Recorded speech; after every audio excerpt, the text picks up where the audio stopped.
फटहा मोर आवाज मां,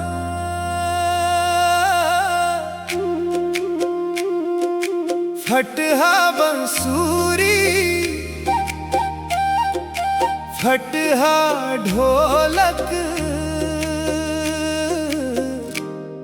फटहा मोर हाल मां।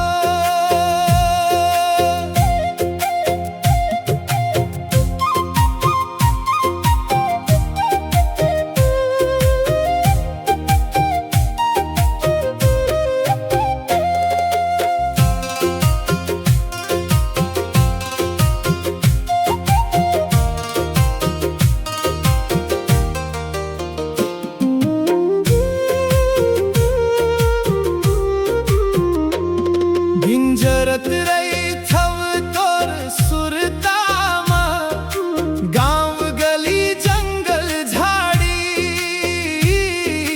नींद नहीं लागे रथिया मोला माया के फुलवारी, सुध बिसरागे तोर निहोरा, भटकत हर दुआर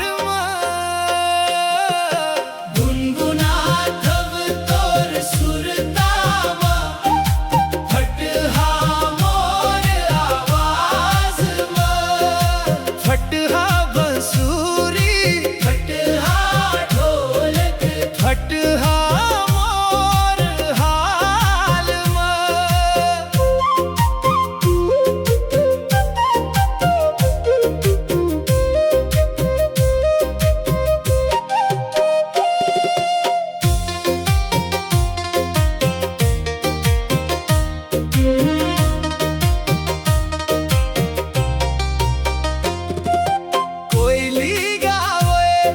पपीह बोले नहीं सुनाए मोर कान, रोवे हृदय खोजे नैना, बिन दरस के जाही मोर जान।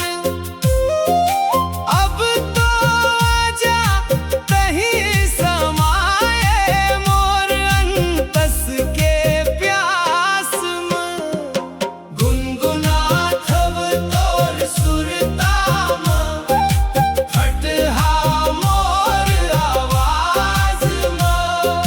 फटहा बंसूरी, फटहा ढोलक, फटहा मोर हाल मां।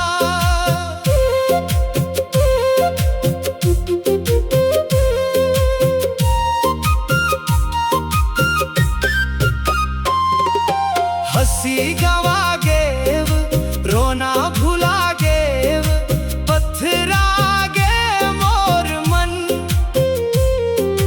तोर बिना ये देहिया मोर हो गे हवे निर्जन।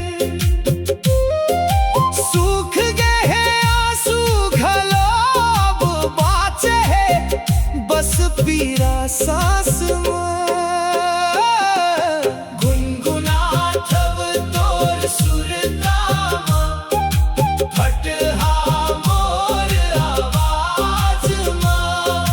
फटहा बंसूरी, फटहा ढोलक, फटहा